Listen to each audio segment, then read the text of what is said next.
Саламатсыздарбы? Бүгүн биз Жогорку Кеңештин депутаттарын шайлоонун жыйынтыктарын аныктоо тууралуу сөз кылабыз. Биз менен шайлоолор боюнча эксперт Каныш Аймамытова. Саламатсызбы? Биз шайлоонун жыйынтыктоочу этабына келип жеттик. Бул анын натыйжаларын, киргизилген өзгөрүүлөрдү жана толуктоолорду эске алуу менен аныктоо. Шайлоолор жөнүндө мыйзамга киргизилген өзгөрүүлөргө ылайык шайлоонун натыйжаларын бир мандаттуу дагы, ошондой эле бирдиктүү округ боюнча дагы расмий аныктоону Борбордук шайлоо комиссиясы ишке ашырат. Биз буга чейин бирдиктүү округ боюнча жана бир мандаттуу округдар боюнча шайлоонун натыйжалары ар кандай аныктала тургандыгын талкуулаганбыз. Келгиле бирдиктүү округтан баштайлы. Бирдиктүү округ боюнча натыйжалар кандай аныкталат? Бирдиктүү округ боюнча шайлоонун натыйжаларын аныктоо үчүн Борбордук шайлоо комиссиясы округдук шайлоо комиссияларынан келип жаткан протоколдордун жана жыйынтыктоочу таблицалардын негизинде ишке ашырат. Жалпысынан бүт республика боюнча жыйынтыктоочу таблица жасайт. Анын негизинде кайсы саясий партия шайлоочулардын канча добушун алгандыгы көрүнүп турат. Депутаттык мандаттарды бөлүштүрүүгө уруксат алуу үчүн ага ылайык саясий партия шайлоо чеги деп аталган чекти багындырышы керек. Башкача айтканда, киргизилген өзгөрүүлөргө ылайык шайлоо чеги төмөндөтүлгөн. Мурда бул 7% болчу. Эми болсо ал 5% болуп калды.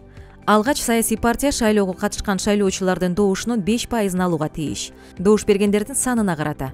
Ушул жалпы республикалык 5%дык шайлоо чегинен тышкары саясий партия аймактык чектерди багындырууга тийиш.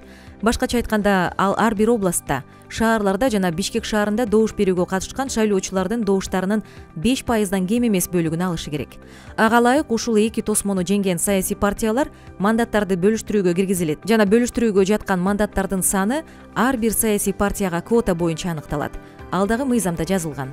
Талапкерлердин тизмеси менен бирдиктүү округ боюнча алынган мандаттар тизменин ичиндеги талапкерлердин ортосунда кандай бөлүштүрүлөт?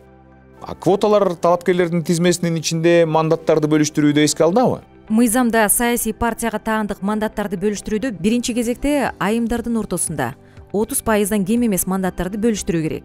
Башкача айтканда, бул аялдар үчүн атайы убактылуу чара катары белгиленген резерв. Мисалы, эгерде саясий партия добуш берүүнүн натыйжалары боюнча 9 добуш алса, 9 мандат, анда ушул мандаттардын 30%, тактап айтканда 3 мандат, ушул саясий партиянын тизмесиндеги 3 аял талапкерге берилет. Ушул 3 мандат ушул тапта шайлоочулардын көп добушун алган 3 аялга берилет. Шайлоонун натыйжалары боюнча биз саясий партия канча добуш алгандыгын эле көрө албастан, ошондой эле саясий партиянын ичинен ар бир талапкер канча добуш алгандыгын карай алабыз. Башкача айтканда, талапкерлердин рейтинги түзүлөт. Жанага ылайык мында 9 мандат болгон.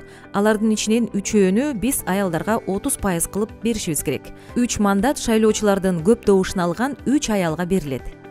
Калган 70% мандат бизде бул 9дун ичинен болгондо 6 мандат башка талапкерлердин ортосунда бөлүштүрүлөт. Башкача айтканда, 30% аялдарга берилгенден кийин калган 70% эркектердин ортосунда бөлүштүрүлүшү керек деп ойлошот. Иш жүзүндө андай эмес. 30%ын алар темирдей тартипте аялдарга резерв катары берилет. Ал эми партиянын мандаттарынын калган 70%ы бардык талапкерлердин ортосунда шайлоочулардын добуштарына жараша жана рейтинги боюнча бөлүштүрүлөт.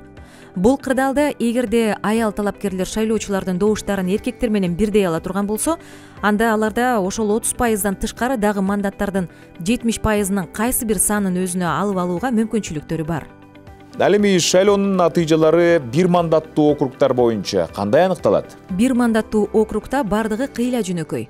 Участкалык шайлоо комиссиясынан келип түшкөн протоколдордун жана округдук шайлоо комиссиясынын добуш берүүнүн натыйжалары тууралуу жыйынтыктоочу протоколдун натыйжалары боюнча Борбордук шайлоо комиссиясы бир мандаттуу округдагы шайлоочулардын көпчүлүк добушуна ээ болгон талапкерди Жогорку Кеңештин шайланган депутаты деп тааныйт.